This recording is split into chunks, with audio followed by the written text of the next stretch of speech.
Today I'm trying 3 recipes from For Bees and Me.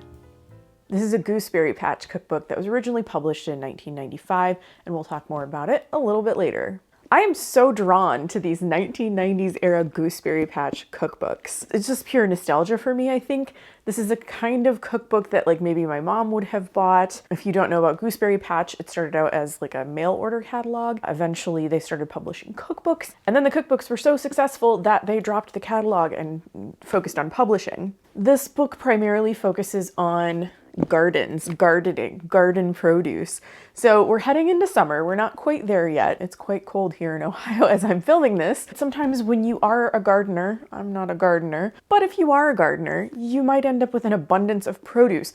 And maybe you are looking for some ideas on what to do with that produce. You have probably some of your old favorite recipes, but maybe you want some new things to try. So that is why I decided to make a video about this book. So I'm kicking things off with this strawberry soup recipe. I think by the time this video is published, it should be strawberry season, at least where I live. And strawberries are great on their own. Of course they are. They're delicious. You can have them just as a fruit with nothing else. They're great as strawberry shortcake. You can make them into jam. There's a lot of like delicious things you can do with strawberries. They don't necessarily need much, but I thought this could be another idea for you. You can also make this with frozen strawberries, so you don't have to do it during strawberry season, and it could be a nice little pop of summer in the middle of winter when you need it most. I'm cutting the recipe in half because the full recipe makes 9 half-cup servings, and I don't quite need that much. I've never tried it before. I don't know how it's gonna be. Probably good, but it's just, you know, I just wanna make a smaller quantity. So the first thing I need to do is blend some water and my strawberries. So I've got some fresh strawberries here.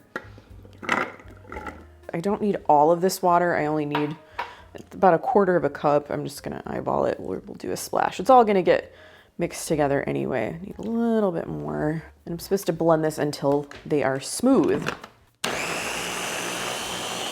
Okay, let's take a look. I might need to do a little scrape and a final blend. Oh, it smells nice. It smells really good. All right, let's see here. We'll do just one final little blend. I bet that's smooth by now. Yeah, that's pretty smooth. The reason I decided to make this recipe first is because it does need to cool in the fridge, you know, part way through. I'm gonna bring over my little saucepan here. I'm gonna pour this in. Oh yeah. All right, gosh, it smells good. I wish you could smell this. This is actually a very easy recipe. The only time consuming part I think is just gonna be letting it cool before you like put the rest of the ingredients in. Add sugar. So I've got my sugar here. Remaining water, so the rest of my water. And then I have 1/2 cup of cranberry juice. And now we just need to move over to the stove and bring this to a boil. I have my lovely mixture here. And I just need to put a little bit of heat under this, bring it to a boil. Easy enough. Our mixture has come to a boil, and I cannot even tell you how good it smells in this kitchen. It's so delightful. I'm gonna turn this off because I have to let this cool before I add the last ingredient. And it is gonna take a lot of willpower just not to like drink all of this. It smells so good. So my strawberry soup has cooled down a lot. Let me show you. It's hard because I can't tip it very much. Oh, it smelled delicious. It smelled so delicious, that fresh strawberry smell as it was cooking and cooling and all of that. So now I just have one more ingredient to add, and that's 4 ounces of strawberry yogurt. I have to whisk this in. Let's get that in there. You don't want to put this in while it's hot because it gets melty and weird, I'm sure. Okay, we're whisking. I think a whisk is very important here. You want to break up those bits. So once I have this all smooth and whisked in, I have to let this chill. This is a great thing, I think, to make sort of ahead of time for your garden party or whatever you're gonna serve this for. I can't wait to try it. What I should have done, I think, is put this in a teacup. I think it would have been really cute to serve that way. You know, if I serve it in the future, that's what I'll do. As it is, I'm not even gonna use a spoon. I'm gonna sip. I'm gonna sip from this dessert coupe. Oh, that's really good. Of course it's good. What am I saying?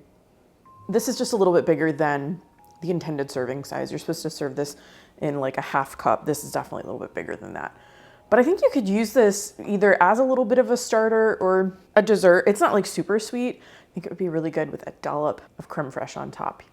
Yeah, I like that idea. I decided to give these zucchini appetizers a try.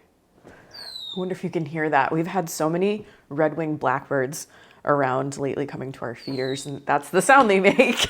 One of the sounds they make. I chose this zucchini appetizer because I feel like a lot of times if you grow zucchini, you end up with a lot of it, and maybe you're looking for some ideas on other ways you can use it up. It's delicious, roasted in the oven or grilled, made into zucchini bread, all kinds of things, but you know, people might be looking for some new ideas. Now, zucchini appetizers, the name doesn't really give a very good description of what they are. Just reading through, I think it's gonna be like a savory biscuit kind of appetizer that's seasoned and has zucchini in it. We'll see. We'll see if that's what happens. So I'm preheating the oven to 350. I am cutting the recipe in half as well. Basically, it just says to mix all of my ingredients, which I have over here. It doesn't give an order or anything, but I'm gonna make up an order. I just feel like maybe there's a certain way to do this that'll make it a little easier. I'm gonna start things off with half a cup of biscuit mix. Yes, this is our old friend, Bisquick. Use whatever kind that you like to use. There are different brands out there. I know some people even like to make their own, so just use what you have. I also have some Parmesan cheese. This is finely grated Parmesan cheese and a few seasonings. I have a 1/4 teaspoon of oregano, salt, and seasoned salt. Those are all going in. And a touch of pepper. It just says a little, you know, little dash of pepper, so just gonna crack some in there. We're moving right along on this. All right, I grabbed a spatula and a whisk. I feel possibly like both might be necessary. And some of you may have already recognized the pattern on my bowl, but if you don't know, this is spring blossom. I love those little flowers. So I'm just gonna kind of like mix that dry stuff together. What next? I'm gonna do the 1/4 cup of oil. This is just vegetable oil. And I have 2 slightly beaten eggs here. Let me get my spatula, scrape that out. Okay, so I'm gonna mix now. I'm gonna start mixing this up. I'm gonna use a whisk. We'll use a whisk. But I just feel like getting this part sort of mixed a bit is gonna go a lot better when I add the rest of the ingredients. I think this is gonna be fairly thin. Get you scraped. So now I'm gonna add my vegetable components. I have a 1/4 cup of finely diced onion. I have a tablespoon of snipped parsley. I also have a clove of garlic. You can use garlic powder in place of this if you don't have fresh garlic. The thing that makes this zucchini appetizers, I have 1½ cups of thinly sliced zucchini. I chose to use my mandolin for this. I sliced these to 1/8 of an inch thick. If you have a mandolin and you want to use it, just be careful. They're very sharp. Well, here we are. Interesting. Full recipe goes into a 9x13 pan. I'm going with an 8x8 baking dish. This is snowflake blue or snowflake garland. I'm using a spring Pyrex pattern and a wintry Pyrex pattern. I just pick what I like and what works for the recipe. So I did grease this baking dish with some shortening. You could probably use cooking spray too if you want. I'm gonna spread this in the pan. This is just like not a ton of batter, so I don't know what it's gonna do. Don't worry, I'll get the rest of that out. Just wanna start to spread this a little bit. Oh, I did make a bit of a mess. It's okay. We'll clean that up in a little. I'm making all kinds of messes here. I just, you know, I've never been the perfect non-messy cook. I think it's just kind of inevitable. You're gonna have some spills and some drips, you know, you just wipe them up and move on. And I think that kind of can apply to life too. Look at me giving you life advice. I'm trying to like move this around a little bit so that the zucchini is kind of evenly distributed. Also, zucchini has quite a bit of water in it. So I'm like, how is this gonna work? Oh my gosh, just smells so good. I think this is gonna be delicious. And that's what I have in there. Once my oven is preheated, I need to bake this for 25 minutes. I cannot describe to you how wonderful this smelled baking. I know I say stuff like that all the time. Oh, it smelled so good cooking. It smelled so good baking. It's so true. I can't help it. I had to let this cool for a little bit, but I don't know if I can wait any longer to try it. It's beckoning me. So it says to cut this into large pieces for a side dish or small pieces for an appetizer. I don't know. I'm just going to cut it into pieces. and see where we land. It's the cheese and the oregano and the garlic. Like that is what's getting me here. My goodness. It's cutting easily.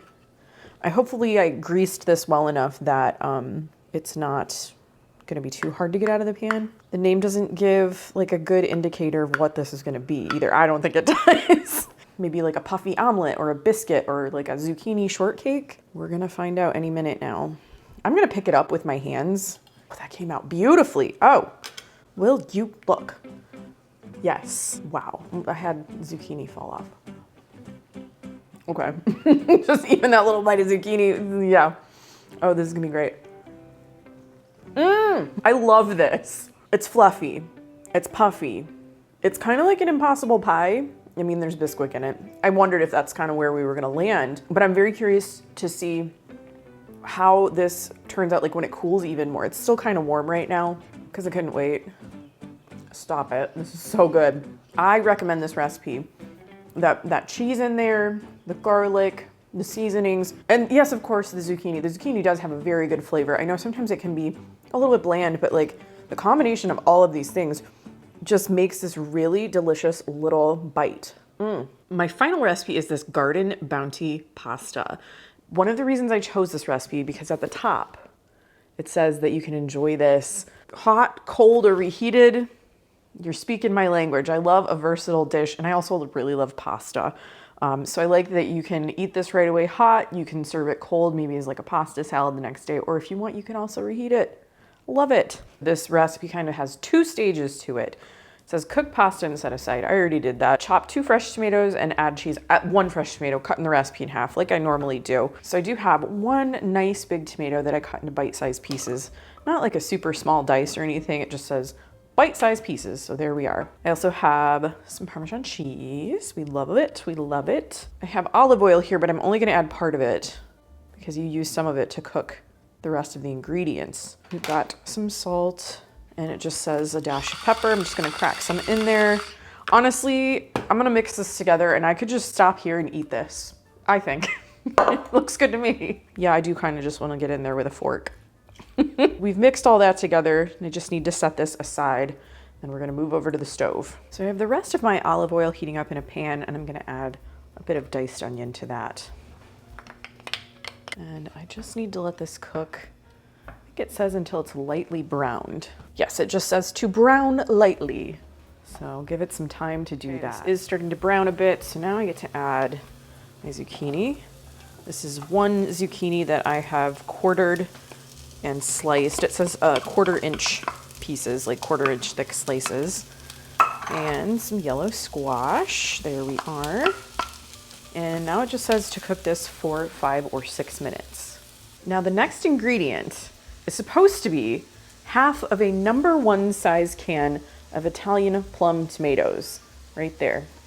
All right, so I have a little explaining to do. Every time I tried to look for Italian plum tomatoes or San Marzano tomatoes, they were in 28-ounce cans. That's really, really big.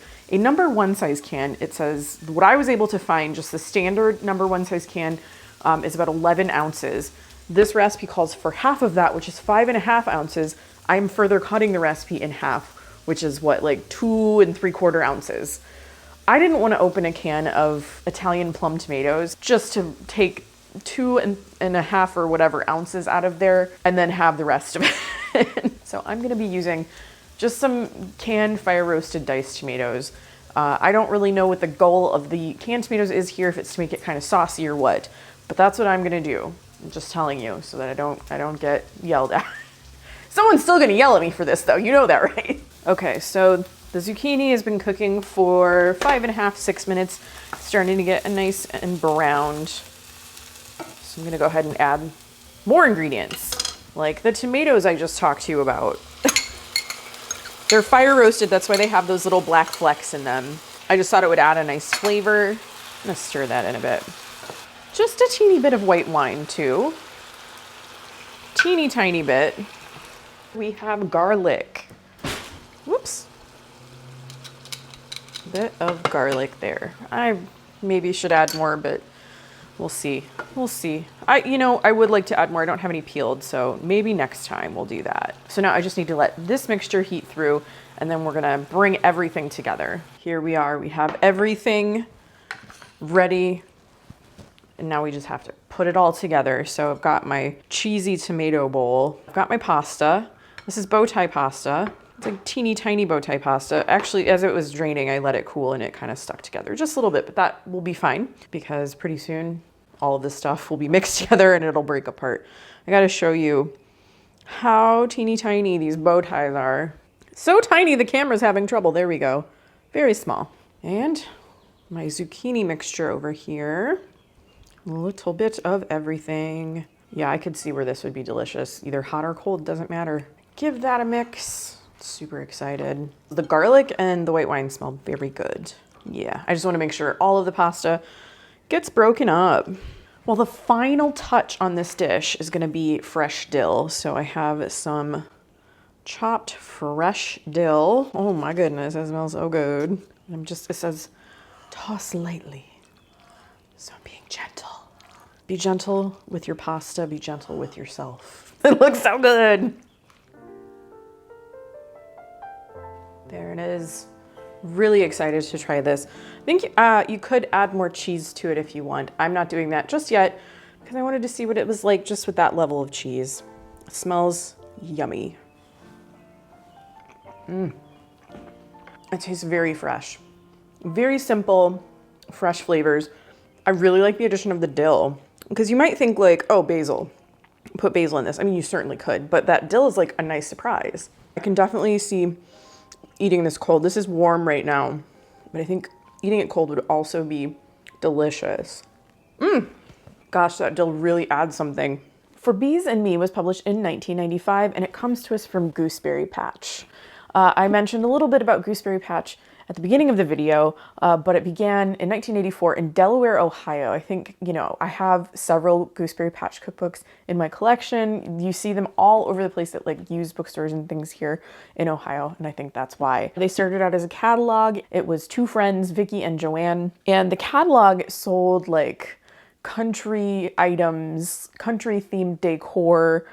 It was like an old country store kind of theme, but they began publishing cookbooks in 1992.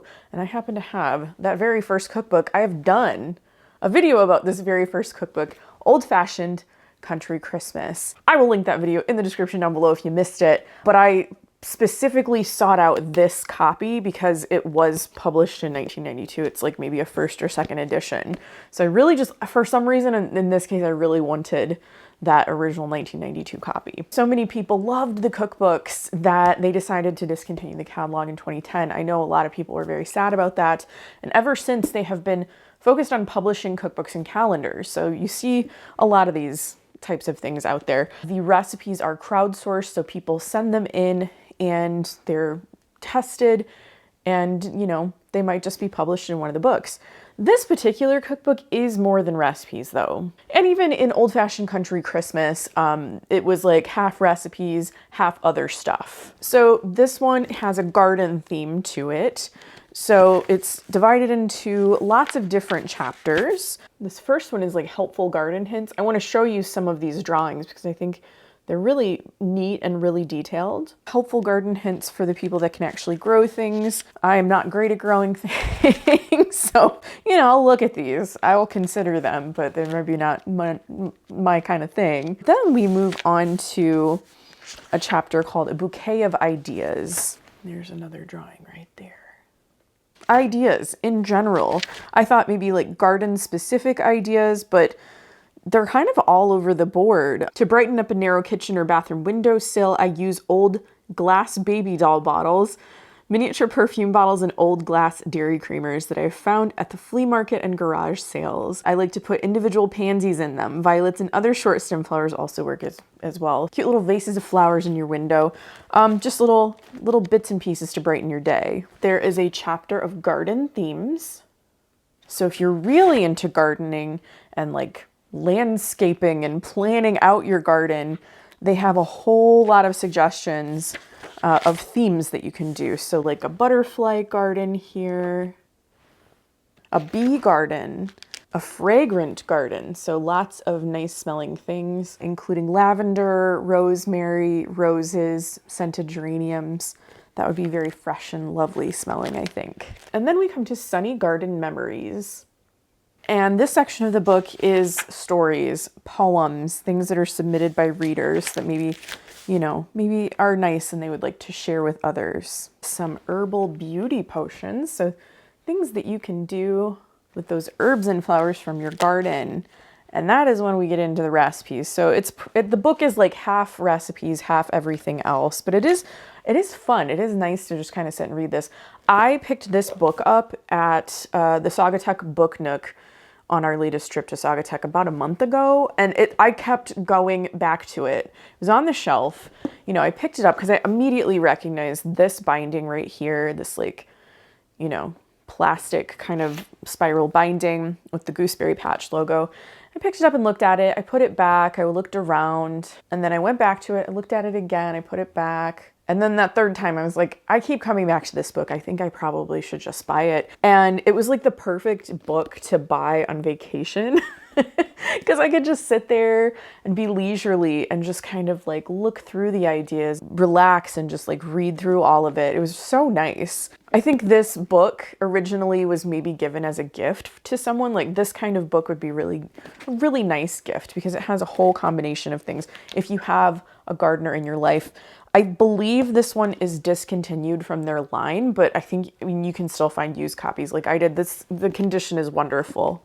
It's 30 years old now and it's still in tip-top shape. I feel like these books were kind of made to last too. Just the binding, the covers are usually kind of wipeable, so if you get something on them, and the covers are also very thick. There were so many nice looking recipes in here for breads, for desserts, appetizers, and all involving really heavy garden themes, like lots of produce in all of these recipes. It was a little hard to choose. There were so many I wanted to try. This warm pesto dinner salad looks like a really good one. Oh, there's a big chapter of salads, all kinds of salads. Roasted pepper salad. Now I may attempt to grow some peppers on my back deck this season. We'll see how it goes. I'm not making any promises. I'm not very good at growing things. I've said that many times before. Ooh, look at this, summertime soups. That's where my strawberry soup came from. So a sweet soup, but they have a lot of savory soups in here as well. Farmer's Market soup. So it seems to have a little bit of everything in it.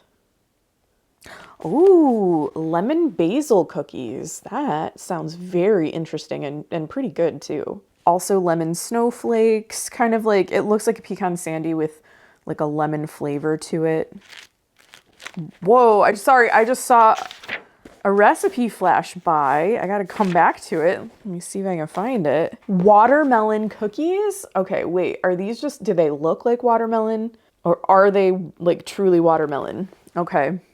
They just look like watermelons, which is adorable. Very, very cute. But I was like, whoa, I've never heard of like anybody putting watermelon into a cookie. That would be amazing. I'm sure there's a recipe out there. Lavender cookies, yum. Cakes, crisps, desserts, shortcakes. Oh my gosh. And then they have this section. Whoops. Let me grab that. I got to show that to you.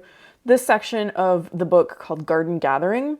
And that's like the canning and preserving section. Something just fell out of the book that I want to show you actually. One sec. I kind of forgot this was in here, but it is the original bill of sale for this book. It is kind of light. I'm going to see if the camera will even pick it up. I don't know. This was stuck in the pages of the book. Gooseberry Patch Cookbook, sold for $14.99. Where is this from? Sid's Home and Garden Showplace in Bolingbrook, Illinois. So Saugatuck is not very far from Chicago, just a couple of hours drive. So that's probably like where it originally came from. I can't believe the original receipt was still in there. How fun is that? Anyway, let's talk about the recipes I made today. I kicked things off with strawberry soup. This was so delicious and refreshing. It was sweet. Yes, there was like a decent amount of sugar in there, but I wouldn't say that it was like coating your mouth kind of sweet. It still had that freshness to it. Really, really liked it. It was great the next day, over the next couple of days, really. just a real treat. And I think that cranberry juice that you add in kind of like balances everything out. You don't taste it, like there's no pronounced like cranberry flavor, but because that is like a little bit tart, it just kind of makes things not so like cloyingly sweet. But all you can really taste is that fresh strawberry flavor. I would love to try this with frozen strawberries to see if it turns out the same way. Oh, the other thing I wanted to mention, a friend of mine gave me some biscuits for my birthday. You know what? I'm gonna grab those. I forgot. 1 second. It's these right here. Look at that beautiful container. These are strawberries and cream biscuits with white chocolate chips. And the brand is Whittard. But anyway, she found these at World Market for my birthday. These pair amazingly well with this soup. I think just about any shortbread would probably go really well with this soup, but these have, it's like a very plain kind of biscuit, and they have tiny pieces of like dried strawberries in them, and then white chocolate chips. Oh my gosh, so good on their own, but very good with the soup as well. So I could see, you know, pairing a biscuit with a teacup full of this soup for some sort of party. Yeah, kind of want to try that. The second recipe I tried was for zucchini appetizers. And I would still like to come up with a better name for this one.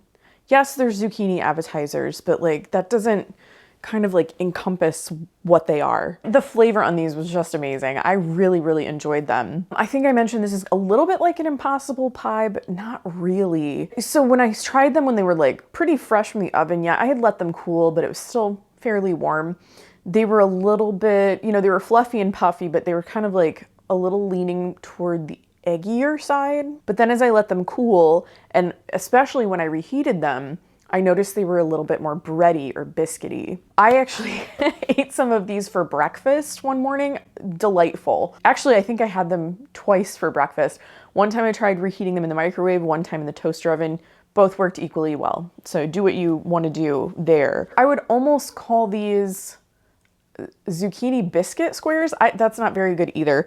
I don't know what the answer is here, but I do know that I will be making this again. Oh, they were so, so good. I think they might be good with some chives in them too. I know they have finely chopped onion in there, but like I think the chives would add a little extra boost even. And my final recipe was garden bounty pasta. And this was also a delight. All three of these recipes were just really nice. And I think you could kind of almost put them together as a menu for a little luncheon or something. This one was great right away. It's a very tasty pasta dish, just lightly sauced really between the vegetables and the wine and everything. And then it was great reheated. It was great cold. I mean, just as the recipe says. I had the last little bit today with my lunch. I ate it cold, and that dill was like still just as pronounced as it was, but it kind of like gave an almost pickle-like quality to the zucchini. Sort of like a lightly pickled vegetable kind of thing. I don't know, I don't have a favorite way to eat it.